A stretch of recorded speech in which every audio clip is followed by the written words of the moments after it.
यह वीडियो केवल training purpose और आपकी सुविधा के लिए तैयार किया गया है। किसी भी तरह के संशय की स्थिति में भारत निर्वाचन आयोग के रूल्स, रेगुलेशन एंड इंस्ट्रक्शंस को ही मान्य किया जाए। नमस्कार साथियों, YouTube चैनल फुल सुंदर एजुटेक में आपका हार्दिक स्वागत है। आइए आज के इस वीडियो में हम बात करेंगे EVM की यूनिट्स को आपस में कैसे जोड़ें, बैलेट यूनिट, कंट्रोल यूनिट और VVPAT को आपस में जोड़ना और जोड़ने के बाद मॉक पोल की प्रक्रिया को संपन्न करना।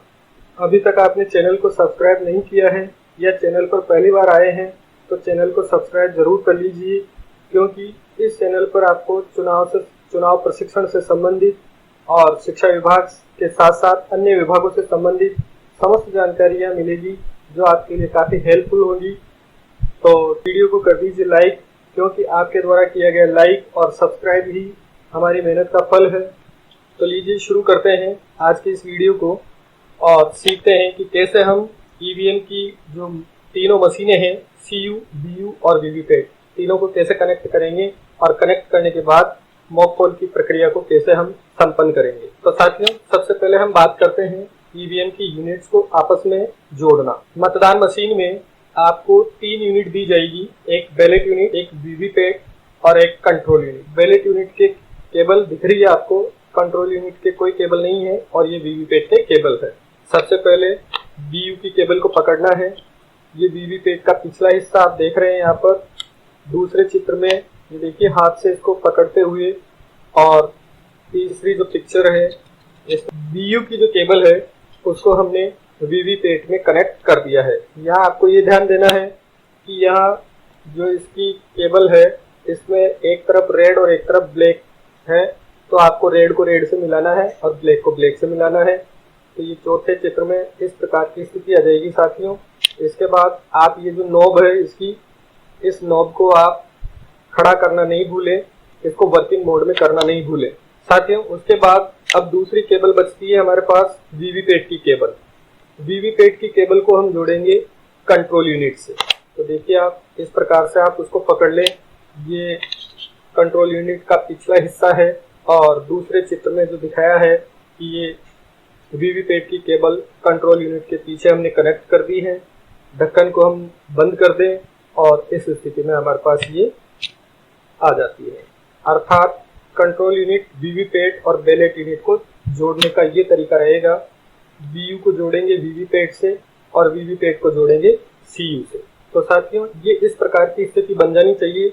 ये बैलेट यूनिट को जोड़ा हमने VVPAT से और VVPAT को जोड़ दिया हमने कंट्रोल यूनिट से। एक बार और ध्यान दे लें आप कि अगर आपने VVPAT की जो पीछे की जो नॉब है उसको अगर वर्टिकल यानी वर्किंग मोड में नहीं किया है तो उसको आप करना नहीं भूलें।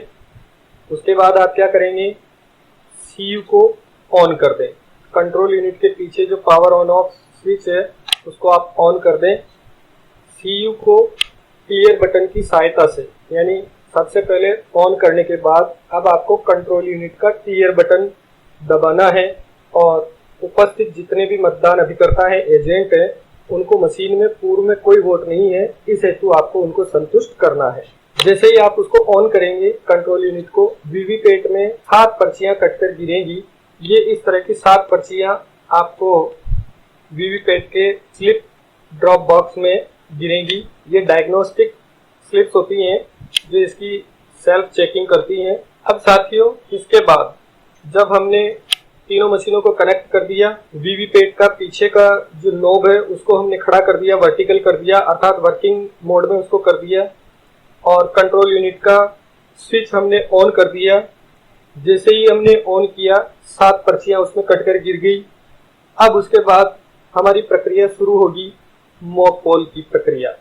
यानी ऑन करने के बाद हमने टोटल का बटन दबाकर उपस्थित सभी एजेंट्स को हमने ये बता दिया कि इस मशीन में पहले से कोई वोट नहीं है। अब हमारी प्रक्रिया शुरू होती है मॉक पोल की प्रक्रिया। साथियों, यहाँ आपको ये ध्यान देना है कि मॉक पोल में 3 कंडीशंस को आपको फॉलो करना है। नंबर 1, कम से कम मॉक पोल में 50 वोट डाले जाएंगे। दूसरी कंडीशन, प्रत्येक उम्मीदवार को न्यूनतम 3 मत प्राप्त होने चाहिए जिसमें नोटा भी सम्मिलित है। और तीसरी कंडीशन, सबको समान वोट प्राप्त होने चाहिए। यहाँ हम इसको एक उदाहरण से समझते हैं। मान लीजिए आपके निर्वाचन क्षेत्र में 8 कैंडिडेट हैं, 8 उम्मीदवार खड़े हुए हैं, एक नोटा है, तो 8 और 1 9 कैंडिडेट हो गए। नोटा को भी आपको उम्मीदवार की तरह ही मानना है। अब सबको समान देने के हिसाब से हम 6-6 वोट, 9 छक्की 54, यानी हम 6-6 वोट सभी उम्मीदवारों को देंगे, तो टोटल वोटों की संख्या होगी हमारी 54। तो इस तरह से ये एक एग्जाम्पल बताया है मैंने आपको। आपके निर्वाचन क्षेत्र में जितने उम्मीदवार हैं उनके अनुसार आप मॉक पोल में मत डालें। साथियों, मॉक पोल में शुरू करने के लिए आप एक काम कर सकते हैं कि 2 साथी वोटिंग कंपार्टमेंट में खड़े हो जाएं, एक साथी रफ कागज में वोटों की टिक लगाता जाए कि कितने उम्मीदवार को कितने वोट डलते जा रहे हैं, ताकि अगर हमने मॉक पोल के दौरान वोट अगर सही से डाले हैं तो उनका रिजल्ट भी हम सही से निकल पाएगा और किसी तरह की कोई गड़बड़ नहीं होगी और हमारे ऊपर किसी तरह का प्रश्न चिन्ह नहीं लगेगा। तो ये सावधानी रखें। 2 साथी कंट्रोल यूनिट के यहाँ खड़े रहें, एक कागज पेन लेकर उम्मीदवारों के टिक करता रहे कि कितने उम्मीदवार को कितने कितने वोट हमने डाल दिए हैं। उपस्थित सभी मतदान अभिकर्ताओं को वोट देने के लिए आप कहें और उन सभी से वोट दिलाएं। यहाँ आप ये ध्यान रखें कि जितने आपके उम्मीदवार हैं नोटा सहित, सभी को आपको बराबर मत दिलाने हैं। साथियों, मॉक पोल के दौरान जब आप वोट डालेंगे, कंट्रोल यूनिट का जब बैलेट बटन आप दबाएंगे तो इस तरह की स्थिति आएगी। सीयू का बीजी लैंप जो है ये जल जाएगा और बैलेट यूनिट का जो रेडी लैंप है वो भी हरा हो जाएगा। अब आप जैसे ही वोट देंगे ये दोनों बत्तियां बंद हो जाएंगी और 7 सेकंड के लिए वीवीपैट में पर्ची डिस्प्ले होगी और उसके बाद बीप की आवाज़ आएगी। ये इस तरह से ये पर्ची दिखाई देगी। ये वोटर जो स्लिप आएगी उसका ये नमूना है। इस पर्ची में उम्मीदवार का नाम, उम्मीदवार की क्रम संख्या और उम्मीदवार का चुनाव चिन्ह, ये 3 चीज़ें इस पर्ची पर छप कर आएंगी। 7 सेकंड के लिए वीवीपैट के डिस्प्ले विंडो पर ये प्रदर्शित होंगी और उसके बाद ये कटकर स्लिप ड्रॉप बॉक्स में गिर जाएगी। देखिए, आप वांछित संख्या में मत देने के बाद क्लोज बटन दबाकर नमूना मतदान अर्थात मॉक पोल की प्रक्रिया को बंद कर दिया जाएगा। इसी के साथ ये कुछ इंफॉर्मेशन यहाँ पर डिस्प्ले होंगी। ये टोटल पोल्ड वोट्स की संख्या आपकर यहाँ आ जानी चाहिए, जितने आपने वोट डाले थे। ये पोल क्लोज लिखा हुआ आएगा और उसके बाद ये एकदम शांत जब हो जाएगी उसके बाद आप आगे की प्रक्रिया करें। साथियों, उसके बाद आगे की प्रक्रिया ये है कि अब आपको मॉक पोल का परिणाम बताना है एजेंट्स को, और जैसे ही आप रिजल्ट बटन दबाएंगे तो आपकी कंट्रोल यूनिट पर इस प्रकार से सूचनाओं का प्रदर्शन होगा और उसके बाद ये एक एक कैंडिडेट का परिणाम आपको बताएगी। कैंडिडेट नंबर 1 के इतने वोट, कैंडिडेट नंबर 2 के इतने वोट, कैंडिडेट नंबर 3 के इतने वोट। साथियों, इसके बाद अब आपको क्या करना है, मॉक पोल की जो पर्चियां थी उनको निकालना है और रिजल्ट जो आपका आया था उससे उनका मिलान करना है। जब आप कंट्रोल यूनिट से एजेंट्स को रिजल्ट बता रहे होंगे तो एक साथी कागज पेन पर उस रिजल्ट्स को नोट करता जाए। ये वीवीपैट के बैलेट स्लिप कंपार्टमेंट को खोलकर आप यहाँ से इन पर्चियों को निकाल लें। इनमें से सभी जो बैलेट स्लिप्स है उनको बाहर निकालना है, जिसमें 7 पर्चियां भी होंगी, उनको आप अलग अलग कर लें। 7 पर्चियों को अलग कर लें और वोटों की स्लिप्स को अलग कर लें। कंट्रोल यूनिट से प्राप्त परिणाम को वीवीपैट में गिरी हुई पर्चियों से मिलाने के बाद एजेंट को संतुष्ट करने के बाद अब हमारी प्रक्रिया होगी कि सभी एजेंटों को पुनः वीवीपैट का खाली बैलेट स्लिप कंपार्टमेंट दिखाकर इस कंपार्टमेंट को एड्रेस टैग की सहायता से सील करेंगे। साथियों, यहाँ पर ध्यान दें, अपने काम का बंटवारा करें।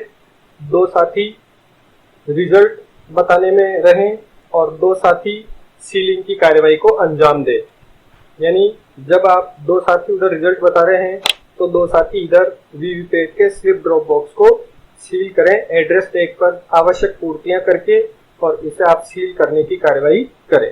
वीवीपैट के संबंध में ध्यान देने की बात है कि मॉक पोल जब आपका निपट जाएगा तो मॉक पोल के पश्चात वीवीपैट का केवल स्लिप ड्रॉप बॉक्स ही वास्तविक मतदान के लिए सील किया जाता है।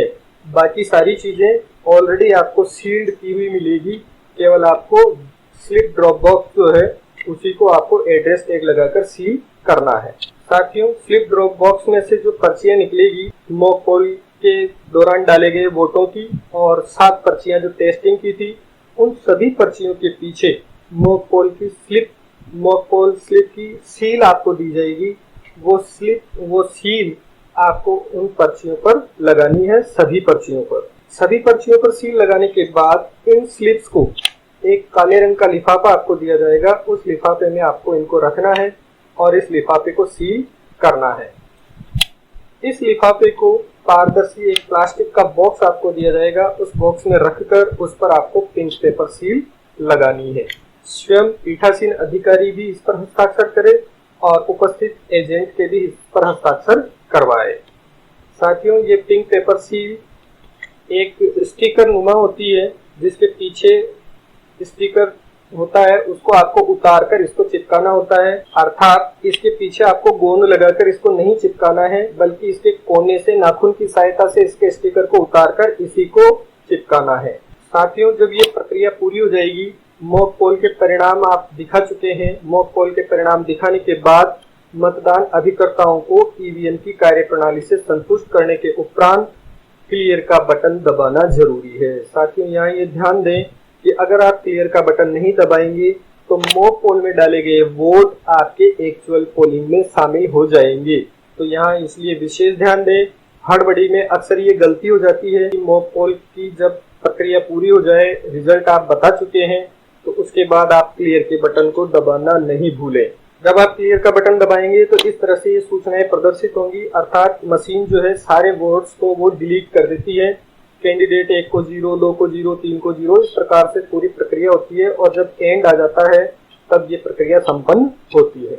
जब कंट्रोल यूनिट को मॉक पोल के बाद आपने क्लियर कर दिया तो एक बार फिर टोटल का बटन दबाकर उपस्थित मतदान अभिकर्ताओं को आप ये संतुष्ट कर दें कि अब इस मशीन में किसी तरह के कोई मत नहीं है और पहले मॉक पोल में डाले गए मत निरस्त हो गए हैं। यहाँ आपको ये ध्यान रखा जाना चाहिए कि मॉक पोल के पश्चात जब आप क्लियर बटन दबा देंगे, क्लियर बटन दबाने के बाद क्लोज का बटन नहीं दबे, ये विशेष ध्यान दें आप। साथियों, जब आपके मॉक पोल की प्रक्रिया पूर्ण हो चुकी होगी, उसके पश्चात आपको एक मॉक पोल का सर्टिफिकेट भी बनाना है, मॉक पोल प्रमाण पत्र। ये इसकी पूर्ति करके पीठासीन अधिकारी के इस पर हस्ताक्षर होंगे और उपस्थित मतदान अभिकर्ताओं के इस पर हस्ताक्षर होंगे और ये मॉक पोल का सर्टिफिकेट आपके सेक्टर ऑफिसर्स हैं उनको भी देना है और अगर आपके केंद्र पर माइक्रो ऑब्जर्वर नियुक्त है तो उनको भी आपको इसकी एक प्रति देनी है। तो साथियों, ये था ईवीएम मशीन को आपस में जोड़ना और मॉक पोल की प्रक्रिया को संपन्न करना, मॉक पोल प्रमाण पत्र तैयार करना। इस वीडियो से रिलेटेड आपके अगर कोई क्वेरीज हैं, कोई भी अगर आपकी प्रश्न है, कोई भी सुझाव है, तो आप कमेंट बॉक्स में अपने सुझाव दे सकते हैं। साथियों, मैं समझता हूँ कि वीडियो में दी गई जानकारी आपको पसंद आई होगी, आपके लिए काफी हेल्पफुल रही होगी। तो वीडियो को कर दीजिए लाइक और चैनल को अभी तक सब्सक्राइब नहीं किया है तो सब्सक्राइब जरूर कर लीजिए। ये कुछ वीडियोस हैं इलेक्शन से रिलेटेड, इनको भी आप क्लिक करके देख सकते हैं और अधिक वीडियोस देखने के लिए चैनल की प्लेलिस्ट में जाएं। इलेक्शन से रिलेटेड जो प्लेलिस्ट है उसको क्लिक करें, बहुत सारे वीडियोस वहां पर आप प्राप्त कर सकते हैं।